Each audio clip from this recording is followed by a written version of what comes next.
About the oracle phenomenon, I want to share some thoughts on that. You see, each one of us, whether child or adult, we have to us an oracle. And what I mean by that is there are certain people in our lives, and these people may change. It's like a placeholder that maybe the person changes depending on what stage we are in our lives. That when this person says something, we listen to it.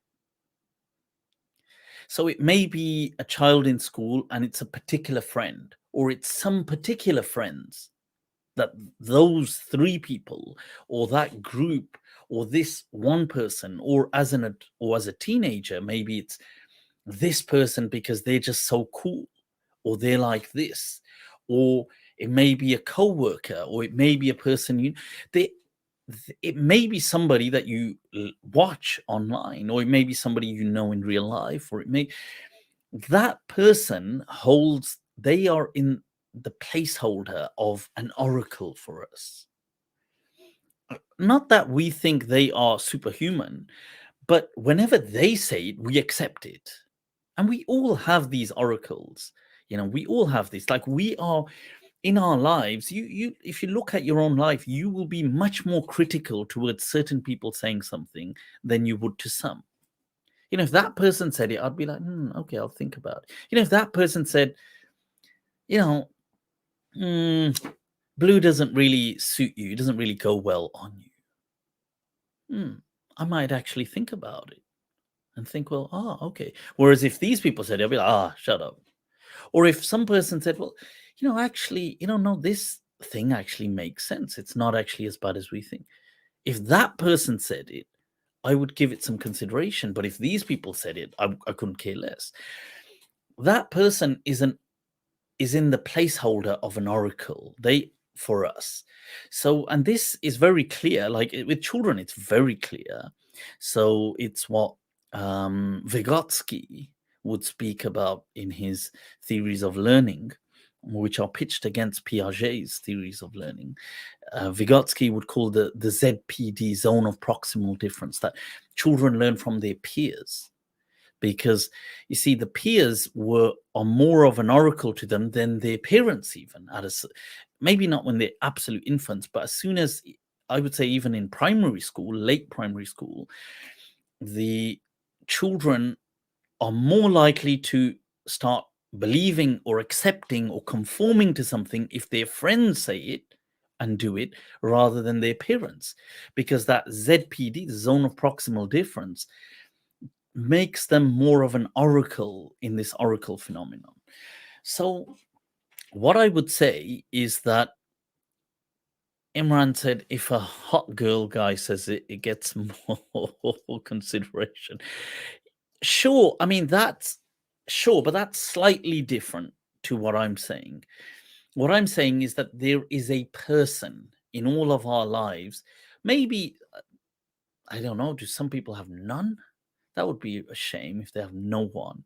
But usually there is a person in our social network who we consider that when they say something, we listen to it a lot more attentively. Like we actually give weight to what their opinions as opposed to other people's opinions. Maybe we do it subconsciously because we feel, maybe we gravitate towards that person, maybe because we feel they, for whatever reason. It may be that we are attracted. It may be that, what Imi you're saying about attraction, but it doesn't have to be really about attraction. It doesn't have to. It could just be that they are, but it could be, okay, fine, maybe you're attracted to that person, that's why. But in that case, that would be very momentary, because the moment the attraction flutters, it will kind of wave along with it. But yeah, but it could be, sure, I accept that. Whoever our oracle, what I would say is find an oracle. So they may be on Islamic stuff, they may be on certain things. A certain person, when they say it, we're more likely to listen. And it may not be the same for the other person. You may listen, you know, you as in your friend, sorry, they may listen to this person, say, I don't know why you listen to that guy. That guy is a waste of time. But for you, it works. So if you find an oracle and seize it, if you can, to help you be a better you. So with the Islamic stuff, definitely as well. Like I would say that I see in Dr. Misbahi Saab that kind of oracular phenomenon for me, that I see that where when I listen to him, it hits me. Like I find myself very responsive. I've tried other people, it doesn't work. So it's interesting. It's like a dynamic that takes place, and we're not quite sure why it's that dynamic. I'm sure maybe there's certain elements. I feel that it could be the sound of a person's voice, it could be the eloquence, it could be the how they speak, it could be maybe it taps into the subconscious, maybe there's a voice in the subconscious that it resonates with from the past that is unknown to you now. Maybe it, but also the sincerity hits you. You know, when a person is sincere, passionate, that hits you as well.